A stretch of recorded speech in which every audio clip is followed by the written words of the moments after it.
There is a word in the dictionary called illuminate, in which, basically, is a synonym for light. Illuminate can also mean clarification, which is a synonym for explanation. But for most people familiar with the word, you might know it best as it is sort of the eponymous name to a relatively recently established animation studio that has made a long list of films in the past 14 years. One that has its fans, but also its non-fans because the people who work at the studio do not make their films to their full potential. I am of course talking about Illumination Entertainment. Now, let's start with former president of both 20th Century Fox Animation and the now defunct Blue Sky Studios Chris Meledandri, who, in early 2007, decided to step down from his position. If you've been paying attention in my animated history, Blue Sky videos, you'd remember that I said he worked on movies like Robots and Dr. Seuss's Horton Hears a Who. After leaving Fox, he opened his own studio in Santa Monica, California and named it Illumination Entertainment and made a deal to position to his studio as an arm of Universal's Family Entertainment. Part of the deal would be that Illumination would produce 1 or 2 films a year starting in 2010. Illumination has creative control and Universal Pictures will only distribute the movies. And guess what? That's the only source of research I could find. Yeah, I sort of expected a large sum of information about Illumination's origins, but it's not all that established. And with that, let's talk about film numero uno from Illumination and basically the film that expanded into Illumination's go-to franchise, Despicable Me. In a world where villainy is considered a popular form of work, we center on a struggling villain named Felonious Gru, or just Gru for short, who wants to make his mark in villainy by stealing the very moon. To accomplish this, he steals a shrink ray from a lab, but the shrink ray is soon stolen by an up-and-coming villain named Vector. Gru soon adopts 3 orphan girls named Margot, Edith and Agnes in order to use their cookie-selling job to retrieve the ray, but he soon grows a bond with the girls and begins second-guessing his stance on villainy. When making the film, which was under the working title called Evil Me, Spanish animator Sergio Pablos thought up the idea about a main character being a villain and pitched the idea to Meledandri. After which, screenwriters Cinco Paul and Ken Dorio began working on the script, and Meledandri brought on Pierre Coffin and Chris Renaud to direct the film. Coffin, who comes from the French animated film Macguff, which also did the animation on the film, was recruited on account of his experience in directing commercials for the studio, while Renaud was hired for working in animation at Blue Sky Studios. In November of 2008, Illumination announced the start of production on the project, which was titled Despicable Me, during which the filmmakers started to realize that Gru's personality was becoming stale and feared that the viewers would agree. So, Meledandri ordered the directors to lighten the movie's tone. The actor that was asked to voice Gru, comedian Steve Carell, believed that this decision could ruin the emotional weight between Gru and the girls and suggested that Gru should, in his own words, display a sharp edge. As a result, 2 scenes that appeared at the movie's beginning, the scene where Gru popped a balloon and a scene where he froze customers at the coffee shop, were written. Some ideas that didn't make it into the movie were that Gru's original design made him look like Dracula, the girls being younger, the minions going through many forms like short, big-nosed humans, robots, and scary mutant creatures. Gru stealing the moon would have been on behalf of government officials, and Dr. Nefario not being in the film overall. The language spoken by the minions was created by Coffin and Renaud, which is often given the nickname Minionese. Before I go on, I'd like to mention the one subject regarding Despicable Me, which is how it's often compared to the DreamWorks animated film, Megamind, which is also about a supervillain wanting to go good. Well, let me tell you, there is a story for that. What a story it is. Pablos once stated in a 2010 interview that he wanted to be the director of the film and make it at his personal film industry, SPA Studios, but saw a problem in doing so since DreamWorks Animation have announced their film Megamind and Universal realized the similarities between both movies, and what followed after was a race to produce and release Despicable Me before DreamWorks released Megamind, but had to look for a studio that had the requirements in order to start working, which was something that SPA Studios could not offer at that time. For the film's animation, Coffin, Renaud, and character designer Eric Gillen created the Minions. who, like Dr. Nefario, did not exist in the original script until sometime late into Despicable Me's production. The Minions are said to have been inspired by the Oompa Loompas from Willy Wonka and the Chocolate Factory and also by Jawas in the Star Wars movies, as well as silent film actors Buster Keaton and Charlie Chaplin, and Warner Brothers cartoon characters like Bugs Bunny. Moving on to the movie's music, it features new songs written and performed by singers Pharrell Williams, Destiny and Paris, The Silvers, Robin Thicke, and the Bee Gees. The movie's soundtrack was released on July 6 of 2010. Despicable Me was debuted at the Annecy International Animated Film Festival on June 9, 2010, followed by a premiere on June 27 at the Los Angeles Nokia Theater before finally being theatrically released in the United States a month later on July 9. Despicable Me received positive reviews from critics, with a rating of 80% on Rotten Tomatoes, and critics like Peter Travers of Rolling Stone gave the film 3 stars out of 4 and said that the directors were skilled at springing surprises from the writer's ingenious screenplay. The movie earned $251.7 million in the United States and Canada and $292 million in other countries, gaining a worldwide total of $543.6 million on a $69 million budget and became the 9th highest grossing film of 2010. It was nominated for several awards like some BAFTA Awards and Annie Awards and for Best Animated Feature Film at the Golden Globe Awards, but lost to Toy Story 3, but won an award for Favorite Animated Movie at the 2011 Kids' Choice Awards. Universal partnered the movie with licensing and promotional partners with a $75 million value for the marketing. Other partners for the film included Airheads, Church's Chicken, Hungry Jack's, Color Me Mine, American Express, Kodak, IHOP, and Best Buy. A video game tie-in was released in various platforms. Months later, Despicable Me was released by Universal Pictures Home Entertainment on Blu-ray, Blu-ray 3D, and DVD on December 14, 2010. Some copies come with behind-the-scenes featurettes, commentaries, games, and 3 short films, Home Makeover, Orientation Day, and Banana. A 4K Ultra HD Blu-ray version of the movie was released sometime in 2017. Now, as I did with Blue Sky in my last history video, let me talk about what I personally think of the movie. Well, I know it's beloved by many people and I know it's just the start of Illumination entertainment, but I can't say that I'm too big of a fan of the first Despicable Me.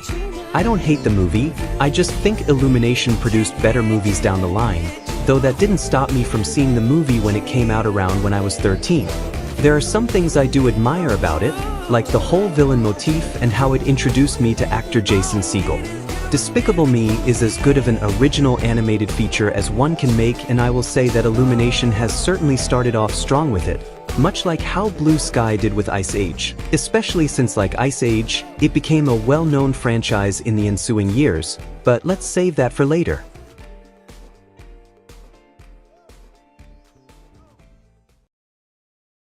Nine months later, Illumination immediately released their second feature, which is also their only live-action/animation hybrid film, Hop. It's about the Easter Bunny's son, E.B., who feels reluctant to take on the responsibilities of delivering candy to everyone in the world and instead wants to be a drummer in a band. When he escapes to California to live his ambition, he crosses paths with a down-on-his-luck everyman named Fred O'Hare, who is desperate to find employment and is currently watching over his sister's boss's house. At first, Fred is annoyed at E.B. and his antics, but soon decides to take on the role of the Easter Bunny, an ambition he's wanted since he was a kid and saw E.B.'s dad delivering Easter eggs to his home. Meanwhile, E.B.'s dad is desperate to find his son since Easter is nearby, but is unaware that his second-in-command, Carlos the Chick, is planning on overthrowing him and taking over the holiday himself. I just want to start things off here by saying that there is only little to talk about when speaking of Hop's production. I did as much research as I could to find what went into this movie and what was cut out, but only came up with a handful of information. The main thing I can talk about is that there were a whole bunch of different casting ideas for the characters. Actors like James Corden, Daniel Radcliffe, Matt Lucas, Eddie Izzard, and David Tennant were all considered to voice E.B. before Russell Brand, the voice of Dr. Nefario from Despicable Me, took the part. Will Ferrell, John Cusack, Dave Thomas, and Andy Dick were considered to portray Fred before James Marsden accepted the role. Ricky Gervais, Jim Broadbent, Michael Caine and Ralph Fiennes were considered to voice E.B.'s dad before Hugh Laurie was casted. Christopher Lloyd and John Goodman were considered for Carlos before Hank Azaria accepted the role, and Steve Buscemi, Bill Hader and John Leguizamo were all considered for Phil until Hank Azaria decided to voice both Carlos and Phil. Carlos? Carlos? Yes, Phil. Yeah, we don't have hands, per se. No, it's a figure of speech, Phil. Oh, right. Outside of that, there's also very little to say about the animation for the movie. The animated characters were created by Peter DeSeve, and the CGI used for the film was made by Rhythm and Hue Studios located in Los Angeles. The movie's music score was composed by award-winning composer Christopher Lennertz, who had previously composed the score for the 2007 Alvin and the Chipmunks movie, which coincidentally was another CGI/live-action hybrid movie who has the same director as Hop, Tim Hill. The soundtrack album was released on March 29, 2011, by Backlot Music and Varese Saraband Records. Lennertz wrote one song for the film that's actually based on a trio of characters from the film, the Pink Berets, alongside other music artists like Ali Theodore, Brian Spitzer, Jordan Yeager, and Julian Michael Davis, and was performed by a band known as the Decompressors.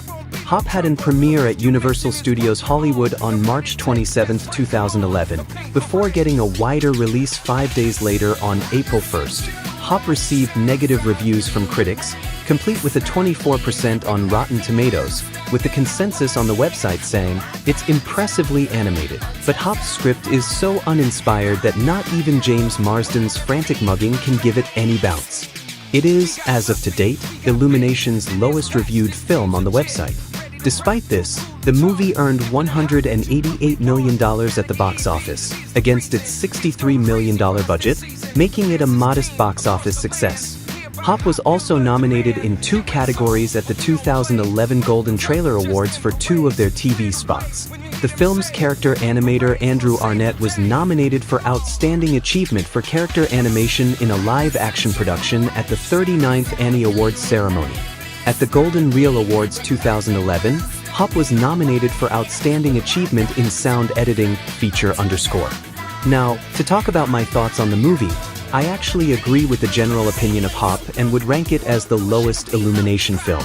While there are things about the film that I like, for instance Carlos and the fact that Illumination had potential to make live-action/animated films, the main thing that set me off about Hop was E.B. and Fred's plot, what with E.B. humiliating Fred at any opportunity, which is just incredibly juvenile and mean. Hop could have been a great Easter movie, but the amount of mean-spiritedness and barely having any redeeming aspects has made this movie earn its less-than-ideal reputation, and Illumination very much made the right decision to cut any more ideas for a live-action/animated hybrid films.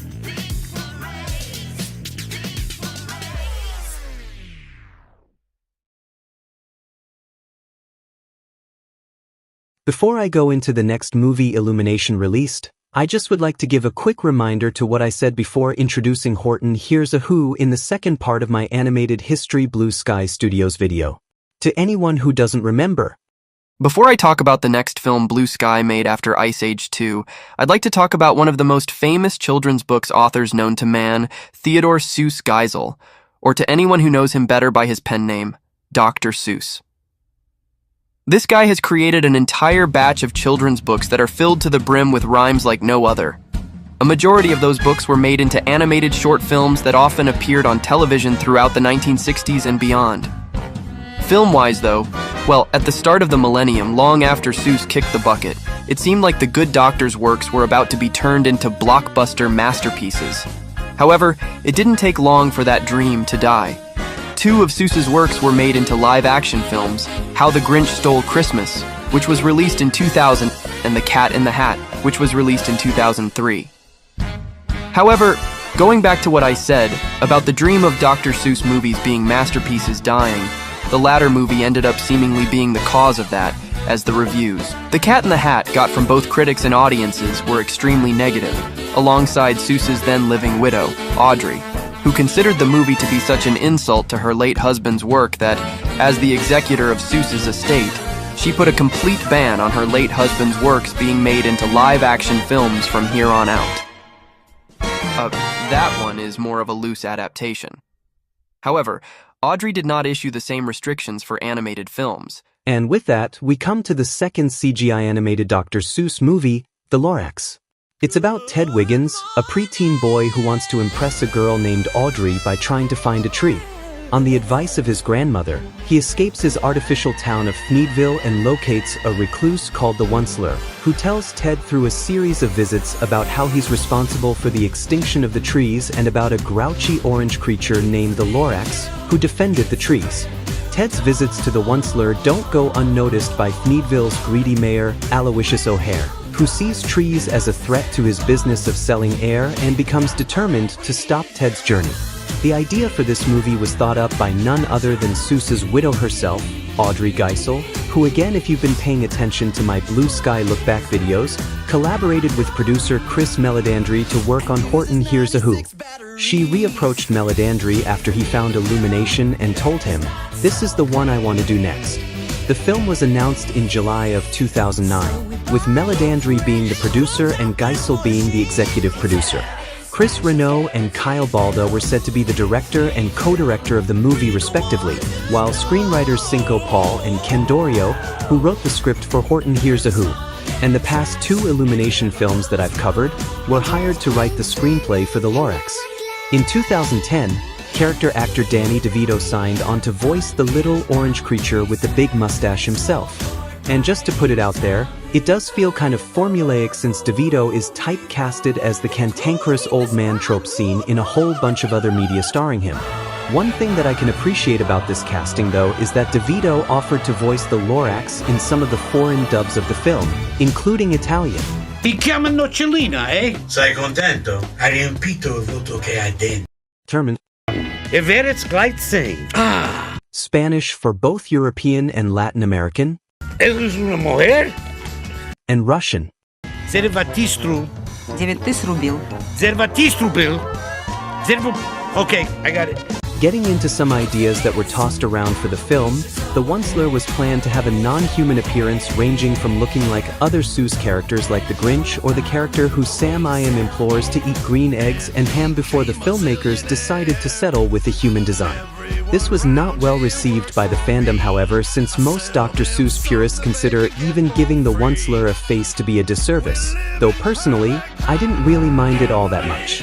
Other ideas included O'Hare being named Oxy. Ted's motives before wanting to impress Audrey were about gaining an object called a Whosit, and the songs featured in the film were going to be more dark and somber. One of these songs, Biggering, was supposed to show the Onceler's descent into greed in a more disturbing and frightening way and was modeled after songs created by the band Pink Floyd.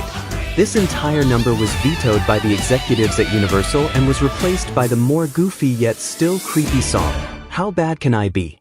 There are also 2 versions of one song that made it in the movie, Let It Grow. One was at the film's end where everyone was celebrating their renewed care for trees, and the other was heard throughout the end credits with an alternative title, Celebrate the World, sung by R&B singer Esther Dean. Speaking of songs, John Powell, who also orchestrated the score for Horton Hears a Who, signed on to perform the score for The Lorax. The movie's animation was also done by Illumination's acquired French studio MacGuff. The movie ran into some controversy when Illumination signed a deal with the car company Mazda to use the likeness of the film's characters and forest setting to create an advertisement for a new car, CX-5 SUV, which was seen by many people as hypocritical since the whole point of the Lorax is to slam the flaws of capitalism. However, the head of Universal Partnerships and Licensing, Stephanie Sperber, attempted to assuage the scrutiny by claiming that it's a really good choice for consumers to make who may not have the luxury or the money to buy an electric or buy a hybrid. It's a way to take the better environmental choice to everyone. Beyond that, Illumination made over 70 different product placement deals for the film, including IHOP, Whole Foods, 7th Generation, and the United States Environmental Protection Agency. Also, just to point this out, but O'Hare shares the same last name as Fred from Hop. The filmmakers probably decided to recycle the name just to have something rhyme with air. The Lorax premiered at Universal Studios in Hollywood on February 19, 2012, before being theatrically released less than a month later on March 2nd, in IMAX 3D, or as the Lorax himself claims, in Real D and IMAX 3D. The movie received mixed reviews from critics, who praised the animation, music, and voice acting, but other aspects like the story and the characters were criticized, all while receiving a 54% on Rotten Tomatoes. One such critic for the Lorax, New York Magazine film critic David Edelstein, wrote on NPR's All Things Considered by using a line from Audrey in his criticism. The touch of their tufts was much softer than silk, and they had the sweet smell of fresh butterfly milk. And, in the movie, Ted says, "Wow, what does that even mean?" And Audrey says, "I know, right?" So one of the only lines that is from the book, that does have Dr. Seuss' sublime whimsy, is basically made fun of, or at least, dragged down to earth. Despite all of this scrutiny, the film ended up being a box office success as it managed to gross out $351 million worldwide against a budget of $70 million. A mobile online puzzle game for the film called Truffula Shuffula was created by the game company Blackdot and was released a month before the film on February 1st for iOS and Android platforms. On August 7th, the film was released on DVD, Blu-ray and Blu-ray 3D along with 3 mini-movies on the Blu-ray/DVD combo pack, Serenade, Wagon Ho, and Forces of Nature. Getting into my personal thoughts about the Lorax, I found it to be an okay film, nothing really to write home about, but did enjoy it for what it was, though I very much enjoyed the songs, mostly How Bad Can I Be and the Thneedville song at the start of the film, and even saw the movie twice in theaters. I am Shane Vance and I speak for myself, and The Lorax is the kind of film that belongs on the shelf. You can watch it many times if you'd like, just be glad it's not a movie geared more for a type.